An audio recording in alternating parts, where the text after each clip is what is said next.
Hero Nani నిర్మించిన court మూవీకి మంచి పాజిటివ్ టాక్ వచ్చిన విషయం తెలిసిందే. ఈ సినిమా మార్చి 14న విడుదలైంది. 13 రోజులకి అద్భుతమైన కలెక్షన్స్ వచ్చాయి. నేడు 14 రోజు కలెక్షన్స్ ఏ విధంగా ఉండబోతున్నాయి చూద్దాం.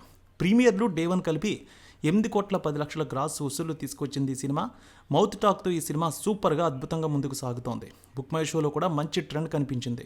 ఇక రెండో రోజు ఈ సినిమాకి 8 కోట్ల రూపాయల వసూళ్లు వచ్చాయి. ఇప్పటికే $1.1 మిలియన్ వసూళ్లు కూడా దాటేసింది.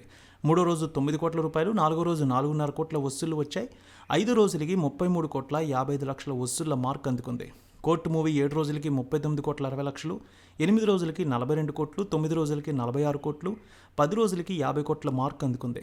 12 రోజులకి 54 కోట్ల రూపాయలు, 13 రోజులకి 56 కోట్ల రూపాయలు, 14 రోజులకి 57.5 కోట్ల రూపాయల వసూళ్ల మార్క్ అందుకుంది ఈ సినిమా. చిన్న సినిమాగా వచ్చినా సరికొత్త రికార్డు క్రియేట్ చేసిందని చెప్పాలి వసూళ్ల పరంగా. కొత్త దర్శకుడు రామ్ జగదీష్ కోర్టు మూవీని తెరకెక్కించారు. శివాజీ, సాయి కుమార్, రోహిణి, హర్షవర్ధన్, శుభలేఖ సుధాకర్ ప్రధాన పాత్రలు చేశారు. హర్ష రోషన్, శ్రీదేవి జంటగా నటించారు. ఇందులో మంగపతి విలన్ రోల్లో శివాజీ నటనకు ఆడియన్స్ ఫిదా అయ్యారు. ఆయన నటన, డైలాగ్ డెలివరీకి ప్రశంసలు వచ్చాయి.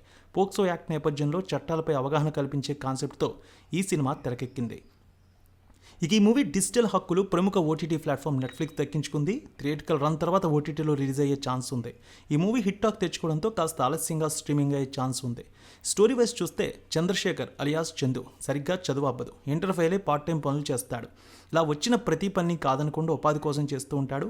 ఇలా అనుకోకుండా ఓ పెద్దింటి అమ్మాయి ఇంటర్ చదువుతున్న జాబిలితో ప్రేమలో పడతాడు. వీరి మధ్య ప్రేమ చిగురుస్తుంది.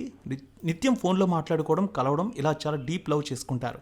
ఈ క్రమంలో ఒక సంఘటన మూలన వీరి ప్రేమ విషయం జాబిలింట్లో తెలుస్తుంది. ప్రాణం కంటే పరువు, స్థాయి ముఖ్యమని బతికే కోపిస్టైన జాబిల్లి మామయ్య మంగపతి శివాజీ దృష్టికి అంశం వస్తుంది. ఆ తర్వాత తన పలుకుబడంతా ఉపయోగించి తమ ఇంట్లో అమ్మాయిని రేప్ చేశాడని చందుని పోక్సో చట్టం కింద అరెస్ట్ చేస్తాడు.